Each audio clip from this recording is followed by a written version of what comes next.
Live from the RSV Media Center in Belize City, this is Love TV's Evening News for Tuesday, July 13th.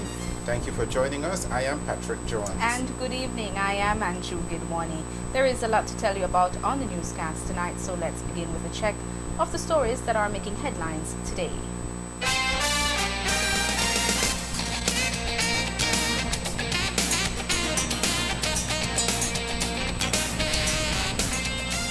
University of Belize goes green by implementing new energy program. A teenager is shot in the leg in Belize City. And an executive of the Sugarcane Farmers Association weighs in on the ongoing strike. Details of these stories and more are coming up on the broadcast tonight, but first, here is a word from our sponsors. The University of Belize has signed on to a clean energy solar project. The signing, which took place on July 1st, saw the participation of the Ministry of Finance and the Ministry of Works. The project is being funded by the Japan International Cooperation Agency. Sylvana Woods is UB's Public Information Officer.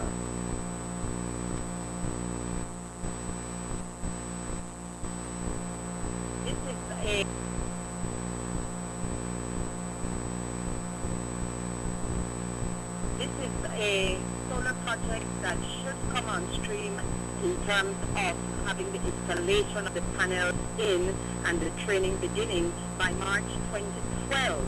The government of Belize and the Japan International Cooperation Agency are the partners with whom UB is engaging in this project, and it is a really big project for $20 million Belize.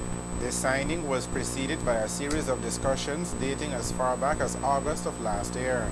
Signing on behalf of the Japan International Cooperation Agency was Toshiki Kobayashi, the team leader of the consultants of the preparatory survey team.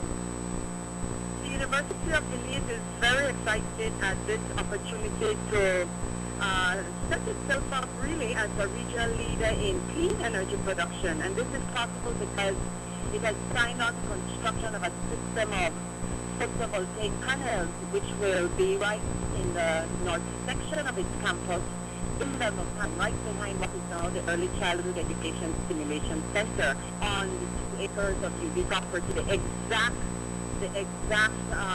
spot that the panels will be placed and so on will be determined by UB management. The project is worth $20 million and the panels will be installed by March of 2012.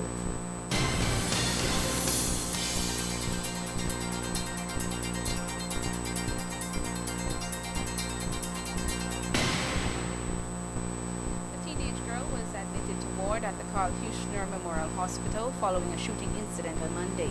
Police say sometime after 8 o'clock last night, they visited the KHMH where they saw the 16-year-old girl of Biscayne Village suffering from gunshot wound to the left lower foot, the left upper thigh, and the right foot. The girl was reportedly standing at the corner of Western and Electric Avenue along with some friends when 3 males on bicycles passed in front of them. About 45 minutes later, 2 of the males returned, and one of them fired a shot at the group, hitting the young girl. She was admitted to ward in a stable condition. Feliciano Cartagena of Armenia Village has been charged with carnal knowledge and aggravated assault. On Saturday night, Belmopan police were on patrol in the B&E area near Spanish Lookout when they saw 2 people engaged in sexual intercourse. Police took the 2 to the Belmopan police station where they found out that the female was 14 years old. Cartagena was detained and now charged. Police in San Ignacio have detained a 21-year-old man pending charges. On Monday, a 16-year-old girl, accompanied by her mother, told police that the girl was socializing with friends when she met a man known as Byron who took her to a friend's house. While at the house, the girl said she fell asleep. She said when she woke up, the man raped her. The shooting last Friday afternoon on Fabulous Road eventually claimed the life of 2 people, Calvin Graham, who died while undergoing treatment at the KHMH, and 8-year-old Marquise Mahler, who died on Saturday afternoon. Today, Marquise's family does not only have to cope with having lost him to gun violence, but are living in fear, wondering who is next. Love TV's Dalila Ikal reports. my grandchild. He's 8 years old. Just enjoy his life, just enjoy vacation. That little boy come here on Monday when his grandfather's birthday, and he hugged me, and the hug that little boy hugged me. And after I tell him it's not my birthday, it's grandpa's birthday, he was sad. He said, why grandma, why they tell me lie that your birthday? I said, no baby, my birthday is the 19th. As in both of us are the same month. I said, and you could come when grandma's birthday and give grandma another hug, but I still accept that hug from you. This will be the last and most significant memory 67-year-old Marie Lewis will have of her grandson Marquise Mahler. The 8-year-old was shot 4 times according to police reports, but his family believes he sustained more wounds. The incident occurred midday last Friday at his residence on Powers Road when 3 men reportedly came out of a blue Ford Escort and opened fire in the yard where 5 houses are located. Young Marquise was sitting under his house when the gunmen arrived. He tried to make a run for his life, but the bullets still caught him, and he collapsed in a muddy area of the yard. While doctors gave the family some hope Friday evening, on Saturday his condition became complicated. His grandmother says he passed away around midday. The baby took a gap when I was there. He made like a fight for life. So they come and they tell me said that this baby have to do a surgery on the right leg because there's a block in the leg so that the blood are not going up to the brains because he have a low pressure, very low, and the blood not really there run. She adds that she noticed him smile before they exited the room to allow doctors to prep him for surgery. I put my hand together and we pray for the child. And we pray for Marquise, and then me, the next grandmother, and my daughter, and friends that was there, and was there. And as I have just said, done said the Hail Mary, and beg God to just, give us Marquis' life back. And when I watched Dr. Venice come out of the room with a range, and I heard him when he slammed that door, and after that he opened it and he asked her to come inside. He wanted to talk to us. And as my daughter reached at the door, I went in there with her. Doctor said he had passed away. Marquise's death has been a hard reality for the entire family to bear. My daughter have 5 sons. The 2 older ones, they are Usha, and the last 3 is smaller. The last 2 is a twin, and then Marquise is the 3rd child, and he's like the baby. He's just a sweet little boy. He take care of 2 brothers, take them to school. Whenever they come down, we watch them pass, and he hold their hand, and he go to St. John's Vianney.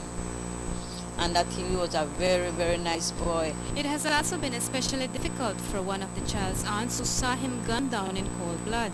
In addition, says Lewis, her grandson Rashid Pollard, 18 years old, who lives across from the police substation in the area, saw Calvin Graham killed and rushed to his aid. He's the one that pick up that man and take that man. Nobody worry about that man when he was got down, but that shock is to my grandson, and my grandson cannot take it right now. One of her granddaughters, Noreen, was also grazed by a bullet in Friday's shooting.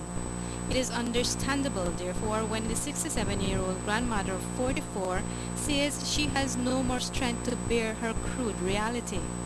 We are the one that getting hurt. Our little 8-year baby, my grandbaby, we love so much, as such a quiet little boy. No fuss with nobody, he's so quiet, he's so loving. I would get over this. Her desperation has set in after the loss of a list of her family members over the last few years, several to gun violence. Today, Lewis lives in fear of her life and her family's. As the family received the sad news of Marquise's death, they were also informed of another shooting at their home on Farmers Road. And I was trying to get the father and thing when I heard that they had a shootout. I heard that they have a shootout there, and we were all, frightened and wonder if they would bring anybody to us there or anything, because all the kids there, we have to pick up all the kids there and just evacuate them from the area and try get them together. I have all of them in my house here on Saturday. And while she hopes and waits for authorities to put an end to the bloodshed, Lewis says she has no sense of security. Very hurt, I'm very scared.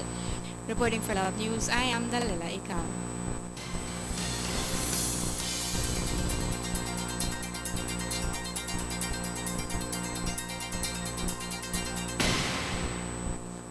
You're watching Love TV's Evening News. Stay tuned for the rest of today's news after these messages.